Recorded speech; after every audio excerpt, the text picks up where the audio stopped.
The Ramsar collection contains a number of materials that are not scriptural in nature.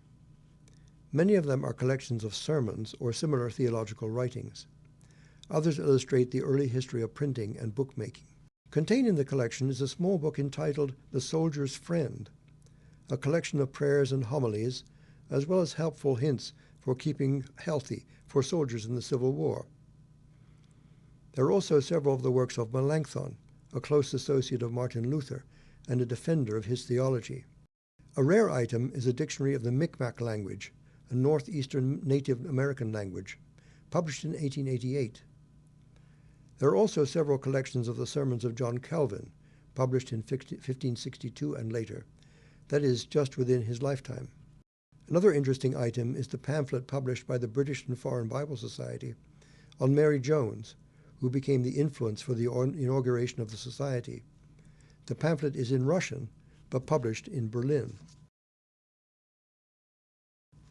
The Torah is the sacred scripture of the Jewish faith and consists of the Pentateuch, the first 5 books of the Old Testament of the Christian Bible. It is read in the synagogue from a scroll, which is always handwritten and handled with great respect and tradition. Henry Ramsar obtained for his original collection 4 scrolls of the Torah, ranging in age from the 13th to the 19th century. In the Bible House Museum, they were kept in closed cases, and in the UMD library, they have similarly been kept apart in a closed area, so that respect for the Jewish text and craft can be maintained. Among the non-Christian materials held by the Ramsar collection, 2 of the most interesting are copies of the Qu'ran, the sacred scripture of the Muslim faith. Here are 2 very different manuscript copies.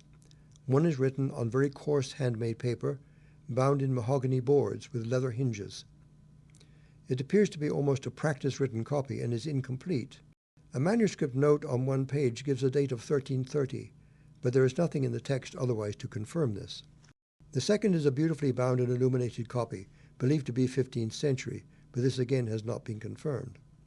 The covers are highly decorated, and each page is framed with gold and colored illumination. The surah titles and the name of Allah are illuminated and gilded. Before the present age of sound recording, Bibles for the blind were produced by embossing text on heavy paper in patterns of raised dots, which could be read by passing the fingers over it. The best known of these schemes was that of Louis Braille, who devised the first system of raised dots to represent letters in 1829. The Ramsar collection has a complete Bible in Braille, in the form of an American adaptation of Braille's system called New York Point. In England, William Moon, who lost his sight gradually over his first 20 years, had difficulty in learning to read Braille, and so devised a scheme of his own. He embossed abbreviated forms of capital letters instead of a system of dots, and later actually attempted to do the same thing with pictures, to provide a form of illustrated text for the blind.